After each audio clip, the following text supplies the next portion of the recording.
여러분 안녕하십니까, 이일훈입니다. 오늘은 우리 진천 군립도서관의 프로그램 중에 여러분들과 같이 답사를 가는 프로그램을 기획을 했는데 코로나 시절이 되어서 답사를 가지 못하고 도서관 선생님들하고 제가 여러분들을 안내하기 위해서 보탑사 입구에 와 있습니다. 답사를 통해서 여러 가지 경험들을 쌓는 방법 중에 제일 좋은 것이 현장에 가는 것입니다. 현장을 간다라고 하는 것은 우리가 공부하고 살펴보고 의미 있는 발견을 새롭게 하는 그런 여행 중에서도 이제 답사 여행이 되겠는데요. 현장에 있다 보니까 현장은 아주 실감나게 물소리도 들리고 지나가는 자동차 소리도 들리고 그렇습니다. 지금 저는 만례산 입구, 보탑사 입구에 와 있습니다. 이렇게 넓은 산 영역 속에 보탑사가 자리 잡고 있는 곳은 이곳입니다. 이곳을 찬찬히 볼 텐데요. 우리가 보탑사는 진천에 이름 있는 절인데 만들어진 지가 그렇게 오래되진 않았습니다. 그런데 전해지는 바에 의하면 절은 만들어진 게 1990년대 후반이지만 그때 이제 새로 창건된 절이죠. 그런데 그 창건된 절은 오래되지 않았지만 절터는 고려 시대에 큰 절이 있었다는 이야기가 전해져 내려옵니다. 그러니까 오래된 절터에 새로운 절이 되겠죠. 그런데 이 보탑사를 보기 전에 우리가 절 답사를 할 때는 사찰이라고 그러죠.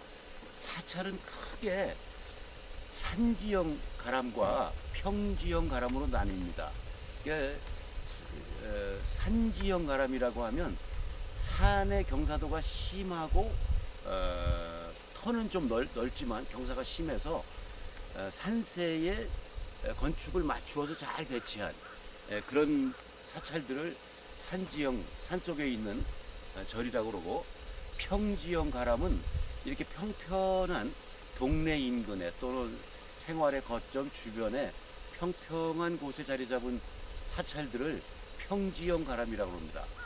이 보탑사는 사실은 평지형에 가까운 약간의 산지형 가람, 이렇게 볼 수가 있겠죠. 그러면 조금 걸어서 절 입구로 들어가 보도록 하겠습니다.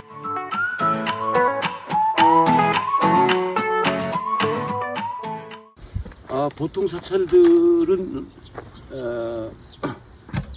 절의 영역을 구체적으로 시작한다고 해서 밖에 일주문이라는 문이 있는데 이 보탑사는 일주문은 없이 절이 시작하고 있습니다.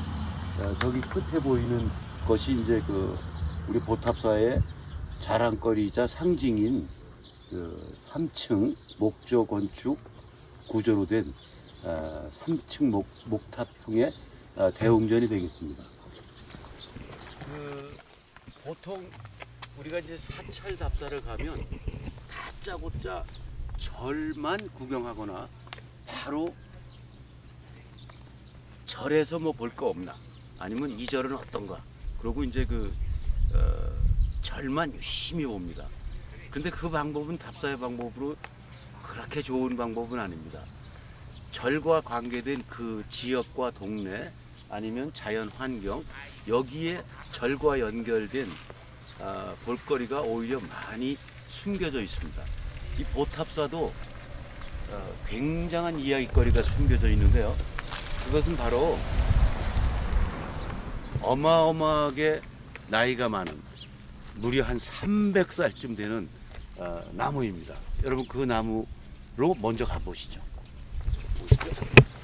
아마 나무가 너무 웅장하고 거목이라 카메라가 뒤로 한참 이동하거나 아니면 여러 번 움직여야 전체가 잡힐 겁니다.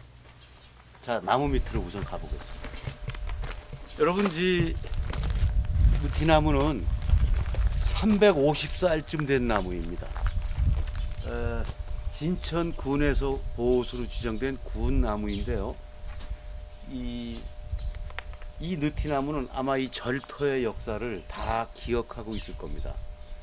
350년 전이면 조선 중기가 될 터인데 우리가 어느 곳을 어느 지점을 지역을 답사할 때 이런 아주 나이 많은 노거수를 만날 때는 타임머신을 타고 우리가 350년 전 또는 300여 년 전으로 돌아가 보는 거죠. 그때 그 시대는 무슨 일이 있었을까? 그 역사적 사실과 기억 또는 거기에 상상력을 더해서 지금 보려고 하는 그 답사 대상을 같이 해석해 보는 것도 아주 재미난 방법입니다. 이런 말이 있죠. 나무는 사람을 치유하고 나무가 많이 모인 숲은 사람을 위로한다, 이런 말이 있습니다. 여러분들 코로나 시절이지만 답답한 실내에 머문다고 생각을 하지 마시고 이런 근사한 나무를 만났을 때 마음속에 저 나무를 통해서 내가 위로받고 있구나, 저 나무를 통해서 내가 치유받고 있구나, 이렇게 나무와 대화를 나눠보시기 바랍니다. 대단한 나무입니다.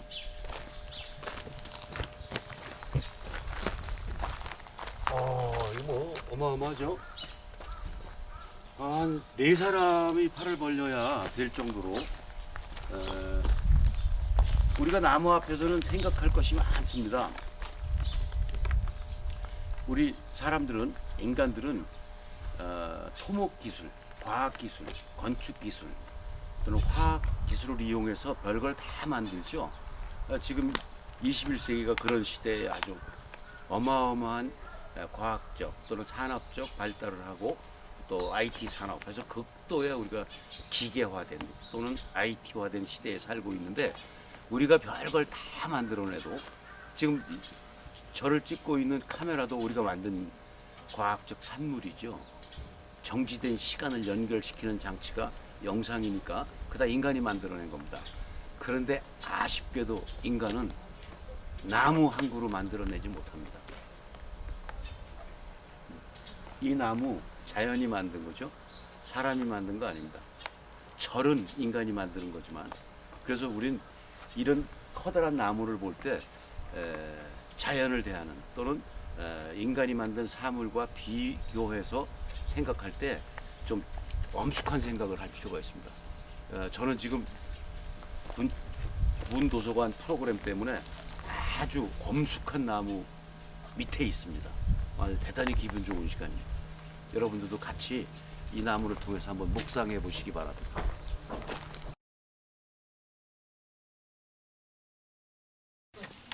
우리가 어느 장소를 방문하고 답사할 때는 그 장소를 이해하는 방법이 2가지 커다란 방법이 있습니다. 하나는 부분, 군데군데를 먼저 살펴보고 전체적으로 종합하는 방법, 또 그 반대의 방법으로 전체 윤곽을 파악하고 부분을 세심하게 관찰하는 방법. 그런데 답사 여행에서 특히 한 특정한 장소를 답사할 때는 전체를 먼저 파악하고 부분을 세심히 살피는 것이 아주 효과적입니다. 이를테면 우리 보탑사는 지금 여기 보탑사 안내도라고 되어 있는데 다른 말로 하면 보탑사 배치도가 되겠죠. 그래서 건축물의 배치는 아주 특별한 위치를 지닙니다. 안내도 하게 되면 전체의 내용을 쉽게 설명하는 뜻이 있고, 배치도 그렇게 되면 하나의 건축물들이 장소에 어떻게 위치하는가 하는 아주 심각한 내용들이 고려된 내용을 표현하는 거죠. 그래서 배치라고 하는 것은 자연의 건축물이 하나하나가 어떻게 위치하느냐, 놓이느냐 하는 인공 건축물과 자연의 지형이 어떻게 잘 조화를 이루는가 하는 표현이 건축 배치도라는 표현입니다. 그럼 이걸 보현사 배치도라고 보고, 조금 전에 우리가 나무를 봤던 위치가 이곳이고요. 저희들은 현재 여기 있습니다. 그런데 이 절은 저 위는 언뜻 평지형처럼 넓지만 진입하는 곳은 그래도 조금 경사가 있어서 산지형 진입처럼 사찰의 형태를 취하고 있습니다. 요 배치도를 보고 우린 이렇게 들어가서 이 계단을 따라서 대웅전 마당에 진입할 겁니다. 그런데 보통 이 밖에 일주문이 있는데 보탑사는 지형의 사정상 또는 20여 년 전, 30여 년 전에 절을 만들 때 이 뭐 토지 문제 뭐 이런 문제 때문에 일주문을 설치를 못하는 상황이었던 걸로 짐작이 됩니다. 어쨌든 천왕문을 거쳐서 수없이 높은 계단을 따라서 대웅전 마당에 도착합니다. 우리가 주로 보고 싶어 하는 곳은 3층 대웅전이고 목탑 대웅전이고 그 다음에 주변에 이제 부속 당들 전각이 있습니다. 이 절은 요즘에 만들어졌지만 이 목조 기술은 옛날의 기술이기 때문에 아주 시사하는 바가 큽니다. 여러분들 하나하나 좀 같이 살펴보도록 하겠습니다. 이 보탑사는 천왕문을 통해서 진입할 때 재미난 것이 진입하는 곳에서 대웅전 마당이 안 보인다는 점입니다.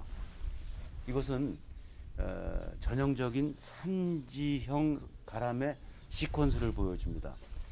평지형 가람은 이게 평면적 구성을 하기 때문에 천왕문을 통해서 볼 때 그리 높지 않은 높이 차이에 의해서 그 뒷건물이라든가 뒷마당이다 하는 것이 이렇게 전개가 되는데 여기서는 전혀 예측할 수 없는, 다시 말하면 이 공간과 공간의 연결이 아주 드라마틱한 절이죠. 한번 걸어 들어가 볼까요?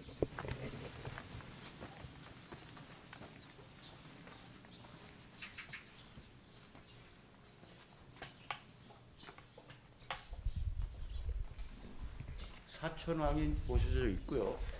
이 사천왕문에서 대웅전 쪽을 바라보는 계단의 높이 차이, 그리고 높이 차이를 통해서 뭐 각도도 약간씩 변하면서 그건 지형에 따른 그 해결책이죠. 그 방법이 아주 재미있습니다. 건축 동선, 다시 말하면 사람이 다니는 건축 공간과 어느 특정 장소에 사람과 목적 또는 동기를 연결하는 그 동선을 영화로 표현하면 장면들, 그 씬들이 하나하나의 독립된 씬들이 연결되는 멋있는 드라마가 되죠. 이 천왕문은 실내 공간이기 때문에 약간 어둠침침합니다. 그런데 천왕문을 벗어나면 조금 밝은 공간이 나타납니다. 그런데 이게 어둡고 밝고가 아니라 그 중간 단계의 밝음 또는 중간 단계의 어둠이 있다는 것은 우리가 대웅전을 향해서 올라갈 때에 심정적 그 여유 또는 공간으로 얘기하면 전이 하는 그 과정을 잘 수용하고 있는 거죠. 그래서 이 카메라는 사람이 걸어 올라가는 길로 계속 여러분 풍경을 보여드릴 겁니다.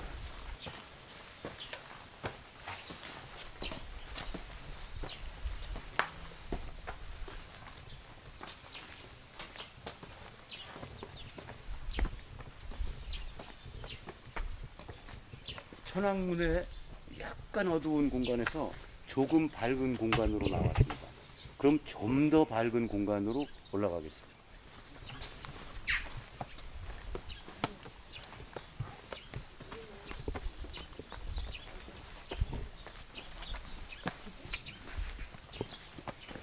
저는 대웅전 마당에 바닥 높이가 보이지 않는 곳에 와 있습니다. 이 길의 밝기는 아주 밝죠. 그리고 그 밝은 좌우에 이 소나무 식재들이 아주 근사하게 마련되어 있습니다. 그러니까 이 보탑사는 진입 공간에 굉장히 노력을 기울인 절이죠. 잠깐 더 올라가 보겠습니다. 지금 우리가 보는 눈높이에서 대웅전은 슬쩍 보이지만 대웅전 마당이 보이질 않습니다. 그런데 이 카메라가 이동하면서, 그러니까 사람의 눈이, 이 관람자의 눈이, 시선이 이동하면서 대웅전 바닥이 보일 때, 마당이 화면 안에 잡힐 때 풍경이 어떻게 변하는지 여러분 한번 체험해 보시기 바랍니다.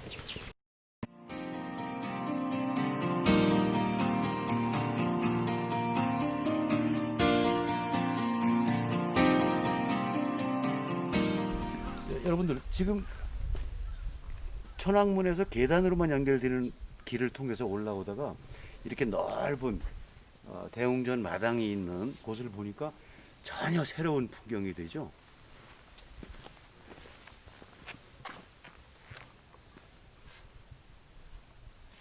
그리고 우리가 이제 특히 불교 건축이 그렇습니다만은 어느 사찰이건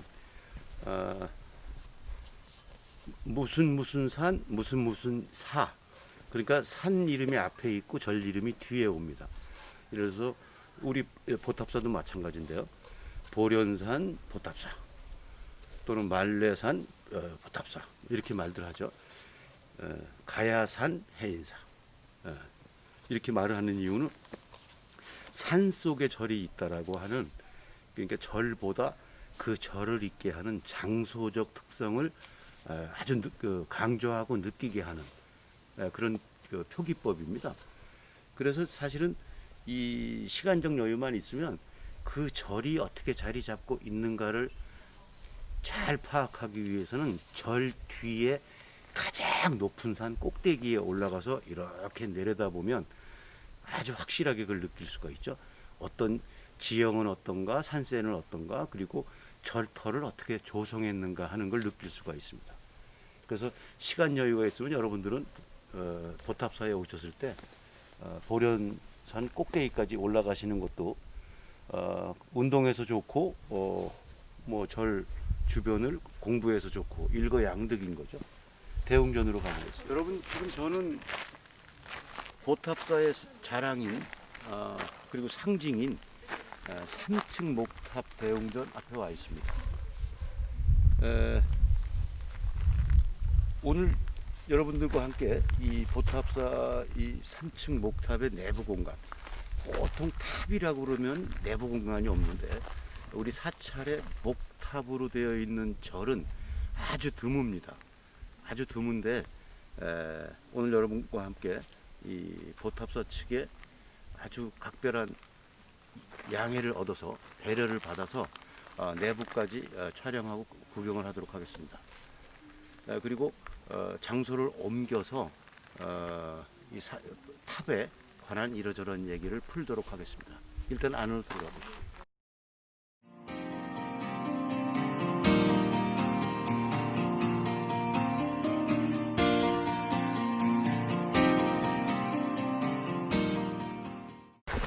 지금 사실은 이 절도 세상의 어떤 절도 세상의 어떤 성당도 사람이 지은 거 아니겠습니까? 근데 보통 이제 성당은 옛날에 돌로 지었고 사찰들은 주로 목재로 지었죠. 나무 구조로 지었는데 여러분 잘 보시면 아주 재미난 걸 발견하실 수가 있습니다. 1층, 2층, 3층인데 모두 칸수로 5칸입니다. 1층에도 기둥이 6개, 2층에도 6개, 3층에도 기둥이 6개입니다. 이것은 기둥 6개를 세우면 그 중간에 칸이 5개가 생기는데요. 1, 2, 3층이 모두 홀수칸, 5칸 구성입니다. 이 홀수칸을 구성하는 이유는 건물의 형태를 밖에서 봤을 때 또는 안에서 사용할 때 가운데 부분에 기둥이 없어서 시각적 안정감이 대단히 증가합니다. 여러분 이 1, 2, 3층에 정 가운데 부분에 기둥이 가운데 박혀 있다고 상상해 보십시오. 얼마나 답답하겠습니까? 그런데 3칸이 됐든 5칸이 됐든 7칸이 됐든 홀수 구성을 하면 가운데 부분이 아주 한 칸의 깨끗한 공간이 만들어지죠. 그래서 지금 우리 보탑사도 이거는 보탑사뿐만이 아니라 석조 건축이 됐든 목조 건축이 됐든 이 구조를 구성하는 미학적 아주 세련된 지혜이고 원리입니다. 근데 간혹 요즘에 만드는 콘크리트 기둥 또는 철골 기둥으로 되어 있는 공공시설이나 상업 건물들을 보면 그런 것만 따지지 않고 어떻게 해서 면적만 확보하려는, 건축에서 이제 면적만 확보하려고 하는 디자인 방법이 가장 저급한 방법이거든요. 자본주의에는 충실할지 모르지만 어떤 의미, 미학적 가치가 뚝 떨어지는 작법인데, 뭐 그건 작법이라고 할 수도 없겠네요. 그냥 어떻게 만들다 보니까 그렇게 된 거겠죠. 홀수 기둥을 가지고 설계하는 경우가 많습니다. 여러분들 보면, 그러면 그런 건물을 발견하면 이유도 모르게 어쩐지 어색함을 느낄 겁니다. 그럼 곰곰이 생각해 보면 사람이 들어야 되는 곳에 기둥이 박혀 있으면 한가운데 사람이 비켜가게 되고요. 무슨 공간들을 이렇게 배치를 할 때 정 가운데에 기둥이 있으면 효용 가치가 좀 떨어지고 미관상, 미학상 조금 어색한 풍경이 만들어지죠. 근데 우리 보탑사는 그 원칙이 잘 지켜진 절입니다.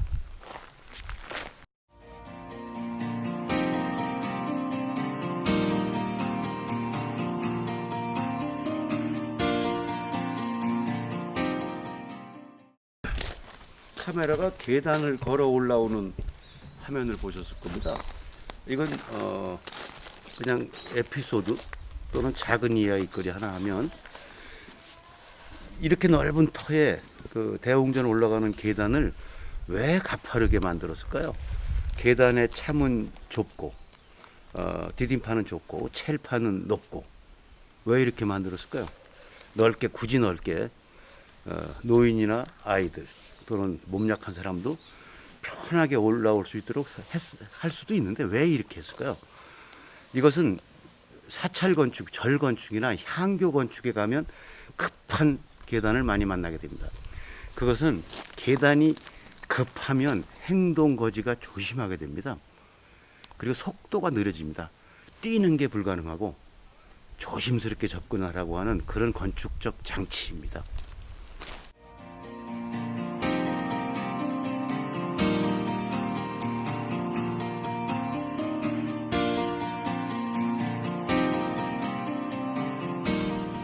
이 보탑사는 1층에 아미타불, 주부를 아미타불로 모시고, 그 다음에 우측에는 대세지보살님을 모셨고요. 좌측에는 관세음 보살님을 모셨습니다. 그리고 여러분께서 카메라를 할 수 있나요? 지금 이것이 형식적 그 목탑의 양식만 갖춘 것이 아니라 이런 커다란 그 공간을 만들어 놓고 내부를 실제로 쓰고 있다라고 하는 것이, 그러니까 이 사찰 기능을 온전하게 수행하고 있다는 것이 이 보탑사 목탑의 아주 큰 의미입니다. 보통 작은 목탑 아니면 상징적인 목탑을 놓고 그냥 탑의 시각적 기능만 사용하는 경우가 종종 있는데, 우리 보탑사는 거대한 탑 속의 내부 공간을 실제로 사용한다는 거죠.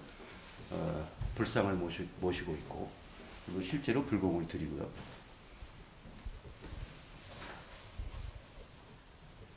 그리고 언뜻 생각하면 이 아미타불을 모신 천정 부분을 뻥 뚫어서 쫙 꼭대기까지 보여주고 싶었을 수도 있는데, 그렇게 되면 2층, 3층을 바닥을 사용을 못하니까 여기는 천장으로, 그 대신 아주 높은 천장으로 구성을 했습니다.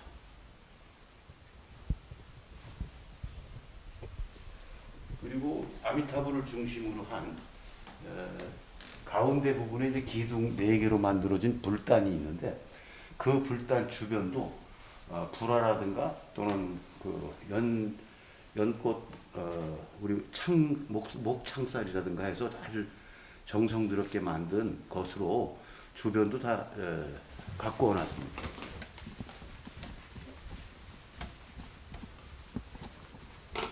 는 사방에 비로자나불, 그 다음에 뭐 문수보살, 보현보살 해서 그 불상들을, 각기 다른 불상들을 사면에 안치한 것이 특징입니다.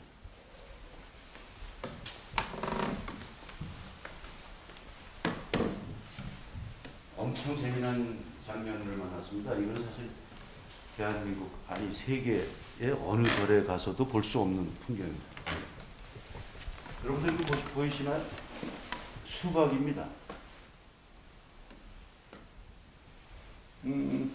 과학적 원리는 밝혀져 있지 않는데요. 지금 대웅전에 그냥 아무런 냉장 장치 또는 온도 조절 장치가 없는 불단 옆에 4월 초파일 날 불공을 드릴 때 썼던 그 재단에 불단에 올렸던 수박을 동지 때까지 상하지 않고 보관이 된다고 합니다. 그래서 동지가 되면 보탑사 주변의 신도들과 주민들에게 공양을 수박 공양을 한다고 합니다. 이 아름다운 사실을 전 보탑사 오기 전에 사실 믿지 않았습니다. 그 믿기는 얘기가 아니지 않습니까? 근데 여기 와서 보니까 사실이군요. 이 초파일 날 불단에 올랐던 이 수박이 이제 내일 모레가 동지인데 아직까지 이렇게 멀쩡하게 상하지 않고 싱싱하게 보관되고 있다는 거죠. 아, 이걸 어떻게 뭐 법력의 신비라고 해야 될까요? 참 깜짝 놀랄 일입니다. 아, 대단한 일입니다.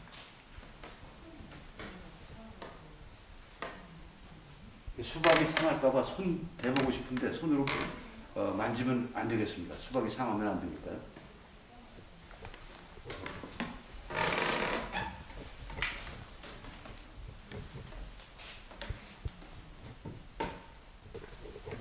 불단의 또 한 면인 이쪽 면에는 석가모니불하고 지장보살, 그다음에 미륵보살 그 상을 모셔서 예배하고 있습니다.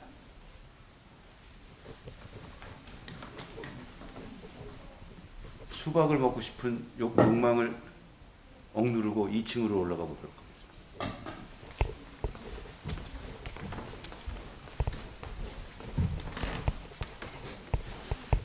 이 계단이 가파른 이유는 아마 목조 건축의 특성상 현대 건축의 무슨 공공 건물처럼 굉장히 근사하고 편안한 계단을 만들기가 좀 어려웠을 겁니다. 왜냐하면 나무로 만드는 목조 건축은 기둥과 기둥 사이가 아주 넓거나 층고가 아주 높거나 그렇게 되면 엄청 역학적 무리가 발생하기 때문에 될 수 있으면 촘촘하게 하죠. 그러다 보니까 이런 계단도 아주 여유 있게 만든 게 아니라 그냥 적절한 크기 아니면 좁은 치수 이렇게 채택한 걸로 짐작됩니다.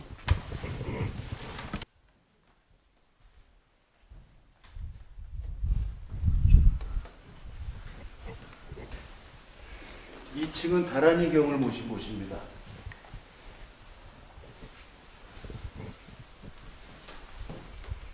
공간 구성이 아주 재밌게 되어 있습니다.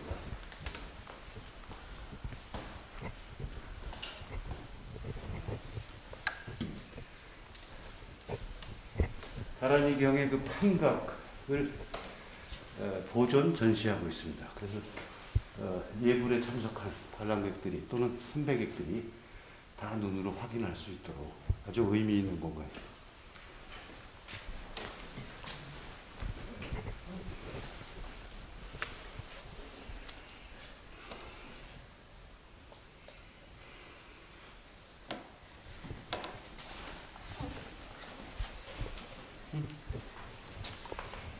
올라가 볼까? 이 3층에는 자그마한 전시 공간이 마련되어 있는데 이 전시 공간의 주제는 탑입니다. 이 사진은 왜 중요하냐면 이따 제가 부연 설명을 별도로 해드릴 터인데 이 보탑사 3층 목탑을 지금은 없어져서 기초와 추춧돌 자리만 남아있는 경주의 황룡사 9층 탑이 있었습니다. 아주 역사적인 탑이었죠. 그 황룡사의 9층 목탑을 번떠서 보탑사 3층 목탑을 만들었다라는 게 이 사찰 측의 공식 입장입니다. 그래서 이 황룡사는 이따 제가 별도로 얘기를 할 것인데 이 빈터와 지금 새로 만들어진 보탑사 3층 탑을 이렇게 연상하시고 계시면 좋을 것 같습니다. 미륵을 모셨는데요. 우리가 조금 전에 봤던 그 층은 이제 세 번째 층이긴 하지만 2층과 3층의 중간에 있는 층이고 여기가 3층입니다. 그래서 이렇게 불상을 모셨고 이 맨 위의 층은 보시다시피 천장이 아주 뭐 당당하게 높습니다. 그리고 무엇보다도 불공을 드리거나 명상을 한 다음에 사방으로 트인 지금 계절이 아주 좋습니다. 코로나만 아니면 여러분들과 같이 왔으면 하는 정말 아쉬움이 큰 계절인데요. 이렇게 시원하게 20m 높이에서 아주 사방으로 펼쳐지는 대단한 파노라마를 볼 수 있습니다.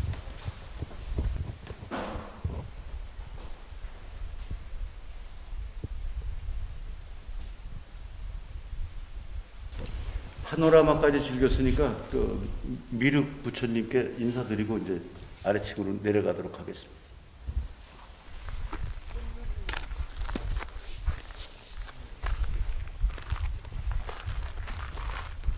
궁궐에 임금님이 집무하는 정전만 있는 것이 아니라 수많은 부속 건물이 있듯이 사찰도 그렇습니다. 사찰도 대웅전을 중심으로 하지만 눈에 보이는 것 또는 눈에 잘 안 보이는 것에서 부속 전각들이 굉장히 많습니다. 그런데 짧은 시간이라 다 둘러볼 수는 없고 카메라가 부속 건물들 보탑사를 구성하고 있는 여러 그 목조 건축물을 보여드리도록 하겠습니다.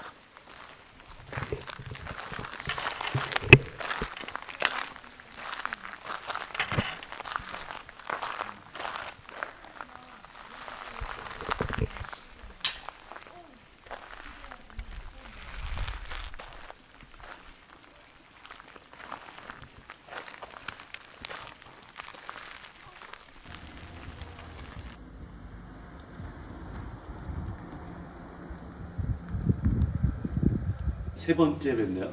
근데 세 번째 뵙는 날은 답사 프로그램 도서관에서 진행하는 여러분과 공기 좋고 경치 좋은 곳으로 답사를 가려 했으나 우리를 괴롭히는 코로나19 때문에 가지 못하고 도서관 선생님들과 제가 여러분 대신 나와서 여러분 동네에 있는 보탑사 여기 분위기를 전해드리고 즐거움을 나누도록 하겠습니다. 보탑사 현장에서 말씀드린 것도 여러 가지가 있지만 제가 조금 더 드릴 말씀을 그 교실로 이동을 해서 드리도록 하겠습니다. 보탑사 3층 목탑 엄청난 규모죠. 그런데 우리 보탑사 3층 목탑은 실제로 쓰이고 있는 절인데 높이가 그 3층인데 제가 일견 볼 때는 거의 뭐 한 4, 5층 높이를 넘는 3층이죠. 외형이 3층인 거죠. 그런데 그 설명이 어떻게 되어 있냐면 지금은 사라진 경주의 황룡사 9층 목탑을 모델로 만들었다 이렇게 설명을 하고 있습니다. 사찰 측에서 그 황룡사 9층 목탑이 뭐 상륜부까지 그러니까 본 층수 빼놓고 상륜부까지 꼭대기까지 해서 52.7 약 53m 어마어마한 높이를 자랑했던 신라 시대 건조한 목탑절입니다. 그런데 그 목탑이라고 하는 건 이제 나무로 만든 탑 아닙니까? 근데 탑의 종류에는 이제 재료로 만든 걸 가지고 흔히 구분을 합니다. 그래서 목재로 만든 걸 목탑, 그 다음에 벽돌로 또는 전돌로 만든 걸 전탑, 그 다음에 돌로 만든 걸 석탑 이렇게 말하죠. 근데 석탑도 이제 화강석으로 만들었냐, 뭐 대리석으로 만들었냐 이렇게 구분을 할 수가 있고, 그 다음에 석탑 돌로 만들었는데 그 벽돌로 만든 그러니까 모전 석탑, 그러니까 전탑을 모방한 석탑, 뭐 이런 것도 있고요. 그다음에 그러면 벽돌로 만든 탑은 뭘 모방했냐 그러면 대부분 목조로 만든 목탑의 형태를 모방한 경우가 많습니다. 그래서 우리나라에 제일 많이 보이는 탑이 석탑입니다. 석탑은 여러분 잘 아시는 국보 2호죠. 원각공사지 10층 석탑. 이건 이제 그 아주 섬세한 조각의 특징인데, 이 원광사지 10층 석탑은 서울에 있고요. 국보 6호 중원에 있는 그 탑평리에 있는 7층 석탑, 이게 국보 6호인데 이거 진천에서 멀지 않습니다. 이 중원에 있습니다. 충주. 그다음에 이제 우리 석탑이 이제 많이 알려진 게 이제 불국사, 이것도 국보죠. 석가탑, 다보탑. 그래가지고 국보, 보물 또는 문화재 관리 대상으로 지정된 석탑만 해도 대한민국에 약 450 내지 500여 개의 석탑이 있습니다. 그러니까 석탑이 제일 분포도가 높은 거죠. 그 다음에 이제 전탑. 전탑은 뭐 안동 신서동이니 분황사 모전 석탑이니 신륵사 전탑이니 해서 몇 군데가 있습니다. 그러니까 우리나라는 이제 벽돌로 만드는 탑이 중국에는 많은데 우리는 벽돌로 만드는 탑이 적은 이유가 뭐냐면, 벽돌로 만들려고 하면 뭐 벽돌을 구워야 되니까 옛날에는 그거보다는 돌을 깎아서 만드는 게 훨씬 더 재료를 수급하기가 좋았던 거죠. 그리고 이제 목탑도 많았던 이유가, 중국에는 특히 목탑이 많습니다. 그거는 돌 가공하는 것보다는 목조를 가공하는 게 좀 용이했던 그런 게 있죠. 그래서 이 탑은 이제 뭐 시대, 역사별로 구분하는 방식도 있지만 또는 형태로 구분하는 방법도 있고, 그런데 재료로 구분하는 것이 가장 일반적입니다. 그래서 석탑, 전탑, 목탑. 근데 왜 절 이름에 그러면 그 절의 탑이 많으냐? 원래 탑은 이제 불교 시설이었는데 석가모니 돌아가신 뒤에 그 진신사리를 기념하려고 탑을 많이 만들었어요. 그래서 지금 우리가 얘기하는 석탑, 전탑, 목탑뿐이 아니라 뭐 흙탑도 있었고, 그 다음에 돌을 싸서 만드는, 그냥 이렇게 무덤처럼 싸서 만드는 그런 형태도 있었고, 탑이 많이 변화하게 됩니다. 그래서 그런지 이제 우리나라도 절 이름에 탑자가 들어간 절이 많습니다. 몇 가지 예를 들면 탑사, 불탑사, 금탑사, 갓탑사, 그 다음에 영탑사, 석탑사, 만탑사, 천탑사. 그 중에 하나가 이제 우리가 오늘 보고 온 보탑사입니다. 제가 이 절 얘기를 하면서, 그러면 이제 우리 목탑, 목재로 만들어진 절의 대표적인 게 이제 황룡사 구층 목탑이 사라졌는데, 2017년에 중국의 스촨성에 구룡사라는 그 절이 있습니다. 그런데 2017년에 커다란 사고가 납니다. 그 사고가 나기 전까지 동양 최대, 동양 최대라고 하니까 세계 최대겠죠. 동양 최대, 아시아 최고 높이를 자랑하던 16층짜리 목탑이 있었습니다. 이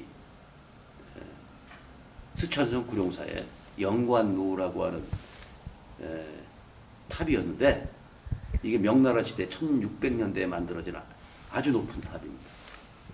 그런데 이것이 분황사와 똑같은 일로 사라집니다. 어떻게 사라졌냐?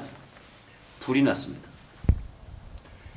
전탑과 석탑은 불에 강한데, 목탑은 속수무책인 게 불이 나는 겁니다.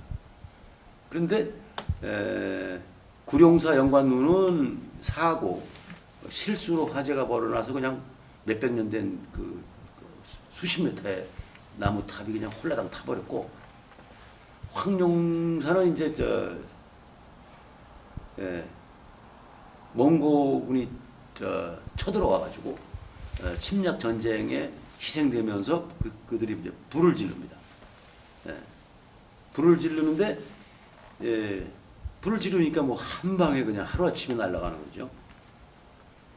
그런데 이제 불 나기 전에 구축 목탑은 이제 선덕여왕 14년이니까 645년인가요? 이때 이제 세웠습니다.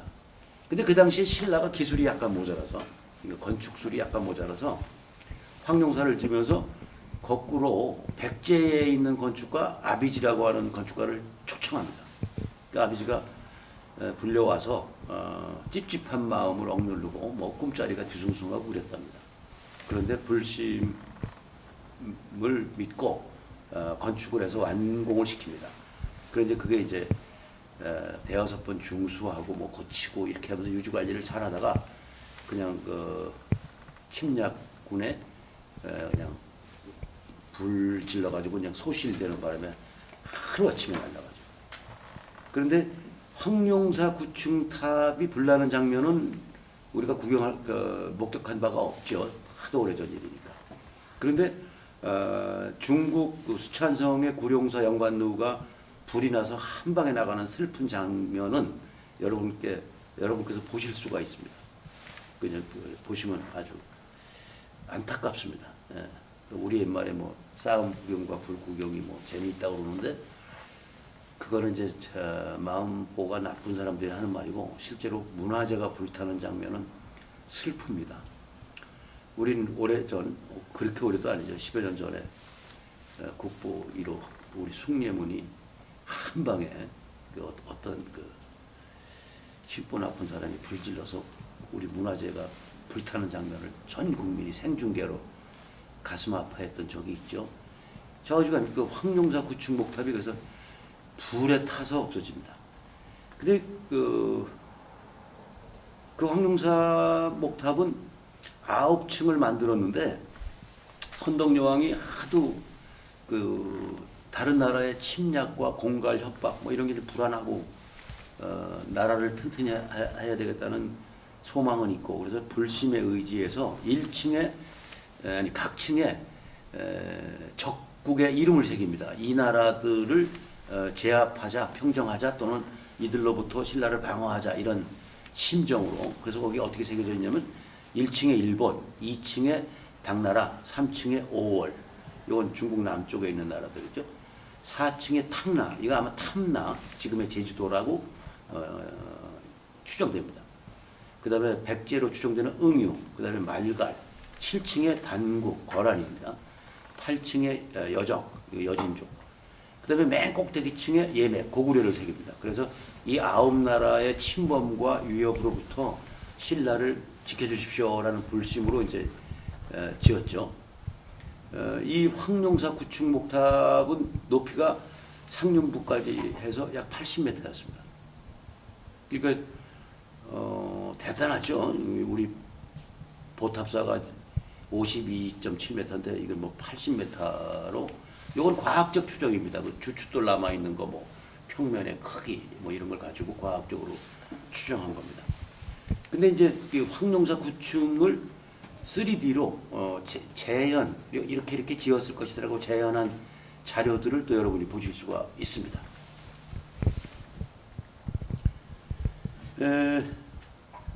지금 제가 이 말씀을 드리는 건 뭐냐면 우리가 오늘 구경한 보탑사가 황룡사 구층 목탑을 모델로 했다고 하니까 그러면 그 모델의 원형 또는 근거가 되는 건 무엇인가? 이래서 제가 황룡사를 보충 설명드렸고요. 그런데 이제 이 탑의 역사를 보면 또 재미난 부분이 있어요. 탑은 원래 종교적 또는 권력 과식 뭐 이런 목적으로 처음엔 시작을 했다가 그거는 이제 옛날 얘기고요. 이제 산업 시대로 접어들고 그러면서는 어떤 일이 벌어지냐면 여러분들 우리가 이제 도시 그러면 도시에 서울 그러면 뭐 남산 위에 있는 남산탑, 남산타워, 뭐 파리 그러면 에펠타워 이렇게 에펠탑 이렇게 말하지 않습니까? 그걸 얘기할 때 우리가 랜드마크라는 말을 많이 씁니다. 랜드마크. 랜드마크가 뭐냐면 랜드가 땅 아니에요. 이런 땅이 있는데 마크, 랜드의 마크니까 쭉 뭐 이런 거 만든 거죠 이렇게. 네. 이게 이제 랜드마크가 된 거죠. 이게 이제 소위 타워예요, 타워. 타워인데 이 타워의 풍경이 산업 사회가 그 변화하면서 물질적 타워가 자본의 타워로 바뀝니다. 그러니까 시각적 랜드마크가 곧 자본의 랜드마크가 됩니다. 그래서 그러다 보니까 이제 지금은 자본이 많은 또는 잘 사는 나라 아니면 뭐 엄청난 금융의 목적과 목표를 설정한 도시나 나라에서 거대한 타워를 짓기 시작하죠. 그러다 보니까 뭐 100층, 200층 뭐 이런 고층 건물들을 막 세우는데 그게 이제 소위 말하면 현대의 랜드마크, 곧 자본의 랜드마크가 되는 거죠. 그래서 보탑사가 결국은 이제 탑을 의미하는 거니까 보탑, 불교에서 보자가 붙는 건 이제 불보, 법보, 승보. 그래서 이제 요 삼보가 불교에 굉장히 중요한 가치인데, 그래서 그 삼보를 지키려는 탑이다. 보탑사는 저는 그렇게 해석을 합니다. 뭐 보물을 지키려는 게 아니라 불교적 보물, 법, 불, 승. 요 삼보를 지키려는 보탑사. 그 보탑사를 구경한 김에 그 탑에 언저리 얘기를 조금 더 붙였습니다. 여러분들 감사합니다. 다음 시간에 또 뵙도록 하겠습니다.